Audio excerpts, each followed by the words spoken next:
Halo semua, jumpa lagi dengan saya Andika. Nah, masih dalam pembahasan kita mengenai JavaScript Array dengan menggunakan TypeScript. Nah, kali ini kita akan membahas sebuah fungsi yang bernama sum. Fungsi sum ini digunakan untuk mengecek apakah di dalam array ada data yang sesuai dengan kondisi. Nah, kemudian hasilnya itu akan menghasilkan nilai boolean yaitu true atau false. Nah, hasil pengecekan itu tidak mengubah isi array-nya dan kemudian bisa dimasukkan ke dalam sebuah variabel baru. Seperti itu. Nah, langsung saja kita coba di sini. Kita gunakan dengan angka array, angka arr dot sum seperti ini. Nah, kemudian di dalam fungsi sum ini untuk kriterianya atau kondisi kita menggunakan sebuah function. Nah, functionnya itu memiliki 3 parameter. Ada value, yaitu data dari setiap data di dalam array-nya. Jadi, data di setiap item. Kemudian, yang kedua itu adalah index, yaitu indeks dari data yang ada di dalam array. Kemudian, yang ketiga adalah array-nya itu sendiri.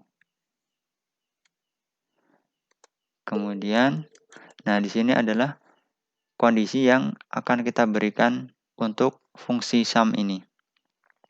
Nah, di sini misalkan ketika value-nya itu lebih dari 5. Nah, ini kita masukkan ke dalam sebuah variabel baru. Misal namanya adakah. Nah, di sini kita tampilkan console.log adakah. Kita save. Kita lihat hasilnya di sini. Ya, di sini hasilnya true karena di dalam array kita itu ada data yang nilainya lebih dari 5. Nah, kalau kita lihat di sini ya, angka ARR ini ada data yang lebih dari 5, yaitu 9. Nah, kita coba tampilkan isinya.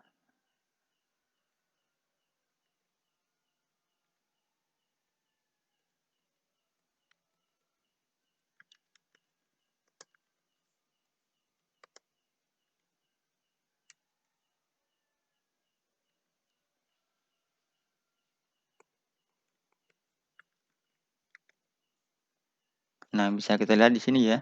Jadi, antara yang sebelum kita gunakan fungsi sum dan setelah kita gunakan fungsi sum, itu hasil array-nya sama. Jadi, dia tidak merubah dari isi array-nya. Seperti itu. Nah, kita coba untuk menggunakan fungsi sum ini di array kata ya. Kita coba di sini. Nah, ini kita copy saja. Kemudian kita komen. Kita paste di sini. Nah, ini kita gunakan kata ARR.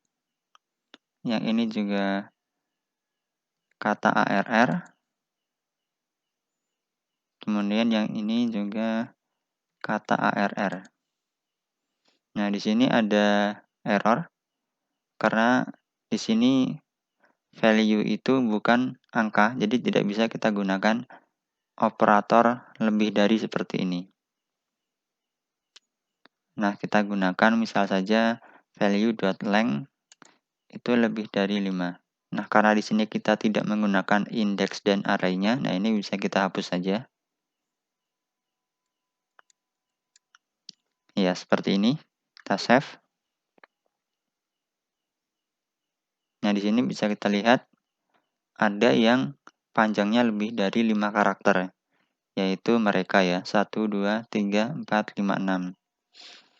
Jadi fungsi sum ini cuma menghasilkan status apakah true atau false, dan dia tidak menampilkan data mana yang memenuhi kriteria yang kita masukkan di sini. Seperti itu. Nah, kita coba juga untuk array object. Kita copy, kita komen, paste di sini. Ini siswa ARR. Kemudian ini juga siswa ARR. Kemudian siswa ARR.sum.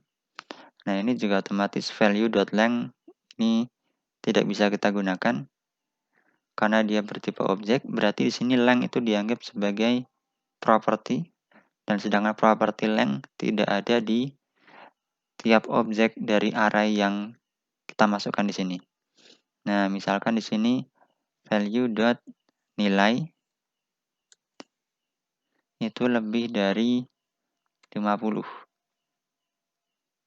Nah, kita save. Kita lihat hasilnya. Nah, ini juga hasilnya true. Karena di sini semuanya lebih dari 50. Nah, coba kita ubah. Ketika kurang dari 50, maka nanti hasilnya adalah false. Nah, kita save. Kita lihat. Ya, nilainya false. Karena di sini tidak ada yang nilainya kurang dari 50. Seperti itu. Nah, jadi ini hampir mirip seperti fungsi find. Nah, bedanya kalau fungsi find itu dia menghasilkan data mana yang memenuhi kriteria dari yang kita masukkan.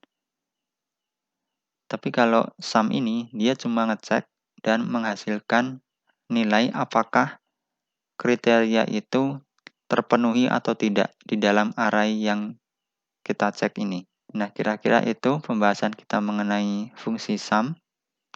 Sampai jumpa di video selanjutnya.